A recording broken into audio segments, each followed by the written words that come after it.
Hey, I'm Kevin, you're in my kitchen, and today I'm going to show you how to make my take on enchiladas. We're going to cheat with these just a little bit by layering all the ingredients rather than rolling each enchilada up. And so I've done some of the prep work just to show off what we're going to put in here. We're going to take a ton of spinach, one of my favorite ingredients, and then a lot of black beans, another one of my favorites, along with some corn, 2 types of peppers, onions, a lot of seasoning, and then just when we're on the verge of creating something really healthy, we're going to take so many potatoes and cheese and smother it over the whole thing until you can't even recognize the other vegetables in there anymore. It's going to be great. What do you get when you take really healthy vegetables and a serving bowl full of cheese? Fat. You get fat. You're going to get fat if you eat this. But you know, when's the last time you looked at you? You could stand to put on a couple pounds. You're getting really skinny.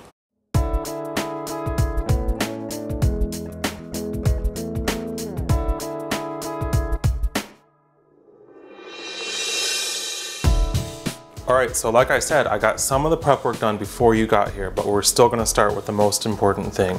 The most important thing you need to do when you're making Mexican food is to have a tequila fresca. Now I told you about this a couple days ago. Tequila fresca is a whole bunch of tequila and a whole bunch of peach fresca and then some salt, and it's got about 636 calories in an actual margarita. So the first thing you want to do is open up your tequila drawer. You've got one of these in your kitchen, right?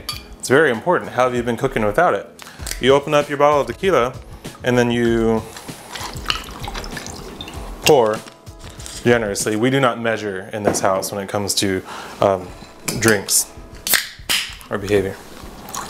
So seriously, a heavy shot of tequila, a whole bunch of peach fresca. And you take some salt and you throw it right in there. Happy.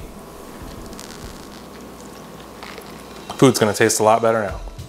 I'll show you. All right, so I've gotten these potatoes ready to go. I took about 2 pounds of potatoes and I boiled them.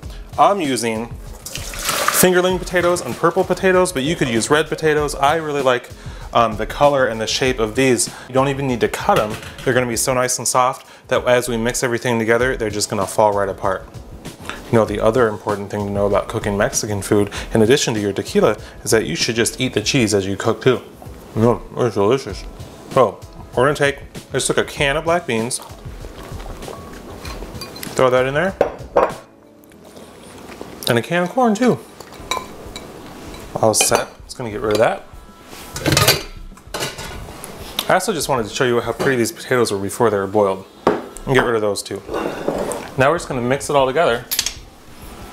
And like I said, they're gonna be so soft. You wanna make sure you do this when they're still pretty warm, because then they're not quite gonna mash up, but they're gonna get to a smoother consistency without having to even cut them up.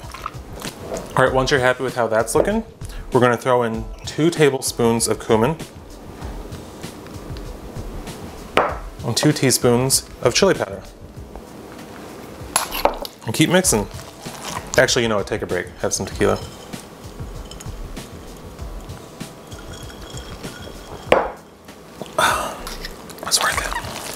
All right, our first layer is done already. Like I said, this is an easy dish to put together. And that's why I'm still dressed appropriately for work. But we've already discussed, I look pretty classy when I wear a tie, so I didn't want to disappoint you. So we're gonna take a baking dish.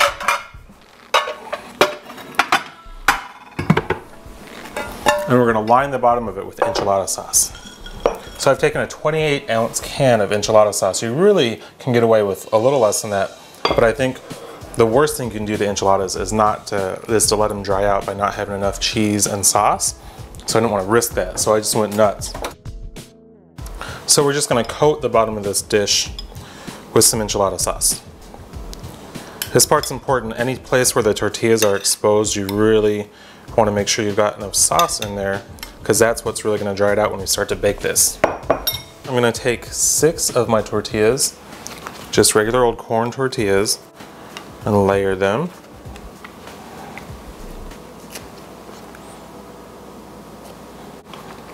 And then let's throw a little bit more sauce on there.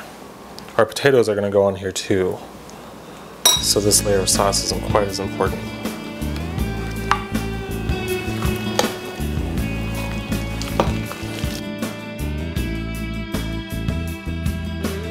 We're really trying to cram a lot of food in this dish, so I'm just going to get rid of this. Now we're gonna add the cheese. So I've got about 3 cups of cheese here, and we're gonna do about 1/3 with each layer. I say 3 cups, but why don't you keep 4 cups around, maybe 5, because it's delicious. And I'm just kind of eyeballing this as I go along. Like I said, I don't want to let any layer dry out, so it's not going to hurt you to have a little extra cheese around. Oh, the cheese. Now you should know, in addition to getting a lot of it, you should get a Mexican melting cheese. This is called Chihuahua cheese. Now a lot of people laugh when I say Chihuahua cheese. Did you laugh just now? Because it's not funny. It's delicious. It's what you use to make queso fundido, and the reason it works so well in that dish and in this dish is because it holds up to the heat so well that rather than letting the oil separate out of it, it all sticks together. So when you're baking your enchiladas, it's going to help them hug each other while they're getting baked. And then later, when you cut it all up, it's going to make a whole tower of enchilada goodness so you can see the layers that we're making, rather than another cheese where everything is going to get all gooey and kind of gross and just kind of ooze apart. So I know it's tempting to get the cheap stuff, and I'm a really cheap guy, but I'm telling you, this one time and a couple other times, you need to get the Chihuahua cheese, because that's what's going to make this all so magic. Are you ready to move on to layer 2 of the enchiladas? If you're not sure, check your tequila fresca. We're not ready yet.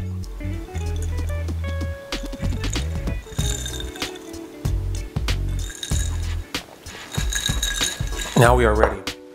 So we're going to take 6 more tortillas and spread those out just like before. For the next layer, we're going to take spinach and chipotle peppers and an adobo sauce and some serrano peppers. Now the 2 peppers are optional. If you're worried about it getting too spicy, then you can skip them. I won't judge you. I actually can't handle that much spice, but I know a lot of people do, and so I try to include these just so you know how to kick it up. So you can just buy these in a can. Again, they're chipotle peppers and adobo sauce. I'm just going to use 1 pepper. I'm going to cut it up. Throw one of those in. I'm wimping out. I'm going to throw half of one in. So I've taken about 20 ounces of fresh spinach. The reason I did 20 ounces is because if you're just buying frozen and thawing it, that's 2 10-ounce packages. That should be a pretty standard size to find. I just love having fresh spinach around the house all the time. I cook it down, I throw it with pasta, I make salads, I throw it in wraps. I really just love eating spinach, and so I go through a ton of it. So in that way, I'm kind of like Popeye, except the opposite, because I have no muscles whatsoever. So I cooked all this down and turn it into this. I know that seemed like magic, but I did that earlier. I apologize if you were baffled just now.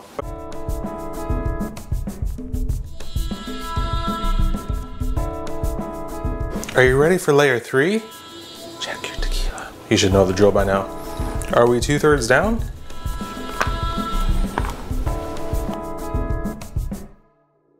Earlier I said about 3 to 4 cups. Now if you picked 4, as you're doing this, you're going to wind up with some extra. So you just Now I'm going to throw it in a 400-degree oven for about 30 minutes covered, and then I'm going to check on it, see how the cheese is looking. We're going to bake the last few minutes uncovered. Remember, everything in here is cooked. I just really want to get the flavors oozing together, and I want the Chihuahua cheese to hug everything. So in it goes.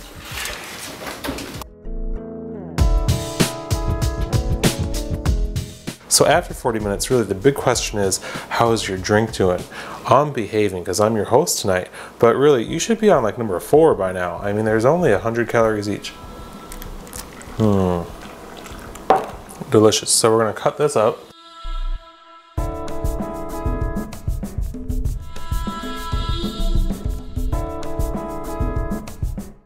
And there you have it, our potato and spinach layered enchiladas. Now, like I said, we cheated a little bit with this recipe because we layered everything rather than rolling up each enchilada individually. But look at all the extra food we got out of the deal. So it's totally worth it. We really learned a lot tonight about each other, but also about cooking. For instance, now you know how to make nacho, singular, and also tequila fresca, plural. Never mix those 2 up. You also learned about Chihuahua cheese and how it is to be respected and not mocked, even though it has a really cute name. Speaking of which, I'm gonna go respect my Chihuahua cheese and eat my enchiladas now because I'm really hungry. And you know, earlier I made that joke about how if we ate all this Chihuahua cheese, we would get fat, but I lied, I made that up. And if you've had your 6 tequila frescas, then you'll believe me and you'll go eat your enchiladas and you won't even think about it. You're welcome.